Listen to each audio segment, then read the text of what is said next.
Hey guys, how's it going? Welcome back, and welcome to my review on the FY326.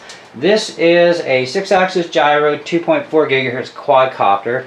It's also known as top-selling Q7, and it's a pretty good dead ringer clone for the SEMA X5 as well as the Sanma S309. A few differences though, of course. No camera on this, no way to put a camera in. Although the battery plate on the bottom does have camera mounting, there's no circuit board access for mounting a camera to plug it in. So that doesn't matter, it's good. The radio is quite unique compared to the other ones, a little different style. It's kind of like a Hubsan style radio, X4 series style radio, but no digital display. It does flips, has a couple different modes for your, acceleration for, mode 1, mode 2, higher rates. It also has a one-key return home feature, which is about as interesting as the rest of them out there that have no GPS, right? But it does work. You gotta just make sure you're lined up right. Has headless mode as well. Now, every time you fire up the quadcopter fresh, it automatically defaults into headless mode. And headless is very interesting to fly.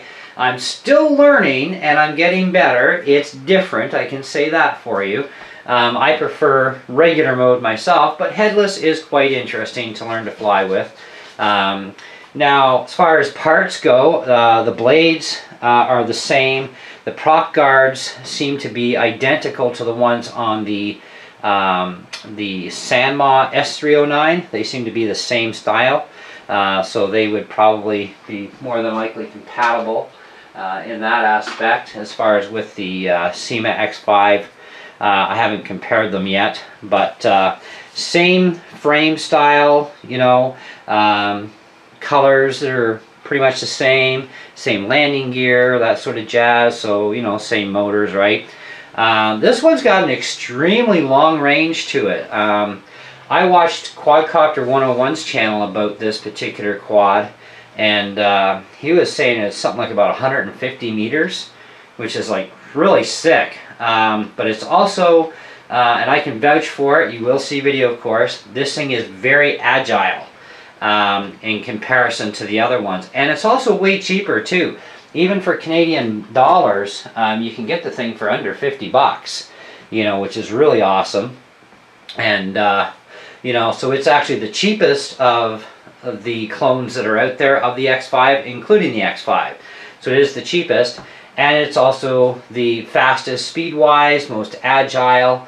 The lighting system is kind of really funky, and you'll see that on the night video that I'm going to shoot, which is going to be totally separate.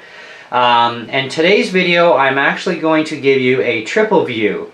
I'm going to set up 3 cameras, my Mobius, my Liquid Image, and this one here that we're using right now. And because right now I have no camera person, so I'm going to set it up that way. And I wanted to try something different anyhow. And, to get better, different tracking, different frames, that sort of thing, and see how that goes. So it should be very interesting for the video coverage on this. And we'll try the different rates, do some flipping, that sort of thing. Now it does come with, of course, 2 spare blades, which I didn't put on the table. But you do get 2 spare blades, as well as the little USB charger and a 600 milliamp battery. Which gives you about 7 to 8 minutes flight time roughly, so it's pretty good flight time on it. Pretty happy with that. What else can I tell you about it? Well, overall, it's just a really nice quad, and between the 3 of them, this Q7 and the Sanma S309 would probably be my 2 major favorites, because they both have extremely long range, and both are pretty good as far as agility goes. This is the most agile though out of all 3, and I do have the Sanma X5C upgraded version, which I gave to my wife, so that she has her own larger sized quad, and she's learning to fly that. She's getting better, as she goes. As far as agility and speed goes between the 3, this is definitely the best one, overall. And it's still a very stable quad too when you're just hovering. as you'll see in the video. For those of you who love your star ratings, you know, I would definitely have to put this thing in that 4 out of 5 range. You know, the quality is about the same as all of them, you know, same kind of quality type of thing, except that this one and the Sanma do have a better quality plastic than the Syma does. The Syma is actually a little stiffer or harder type plastic than what these ones are. These are a little bit more softer, so a little bit more durability there, I think, as far as the hard crashes go, if you happen to have them. And the prop guards are really nice. They do protect the blades rather well, and they do give a little bit more fullness to the quadcopter too, so when you get up into higher altitudes, you know, you're going to still see things okay. And the lights are really bright. So, but anyways, let's get this puppy outside, do some flying.